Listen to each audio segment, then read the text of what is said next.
Bonjour, je m'appelle Clovis, j'ai 48 ans, je suis le guide patrimoine à l'Office du tourisme de l'Ouest.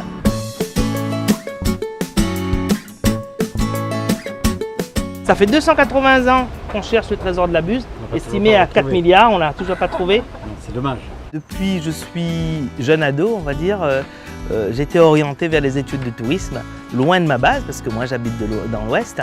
Et les seules études de tourisme à l'époque, dans les débuts des années 80, c'était à Saint-Benoît, dans l'Est. Et j'ai dû faire 5 ans de stop pour aller à l'école. C'est pour vous dire l'envie. Le comte de Lille, il va être un grand poète, hein, parce qu'il va quand même, c'est pas n'importe qui, il a succédé Victor Hugo au Panthéon de l'Académie française. Hein, donc, et si on aime ses poèmes, plutôt ce qu'on a qualifié de mouvement parnassien, c'est un peu juste après le romantisme. Dans cette histoire, dans mon métier, je parle de mon pays, de mon île, de l'histoire qu'on ne m'a pas du tout appris à l'école, donc complètement autodidacte. Donc, et ce genre de communication avec les gens, en fait j'adore les gens, donc voilà, c'était vraiment un métier pour moi, je pense. Hein. Guide, c'est vraiment un sacerdoce, c'est une passion.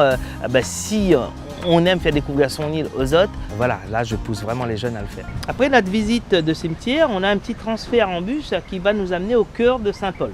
On va achever notre visite. Hein. Maintenant, je me suis un peu plus orienté avec la population locale comme base en fait, de mes circuits. On a une histoire méconnue et surprendre le Réunionnais sur son histoire, ça c'est agréable.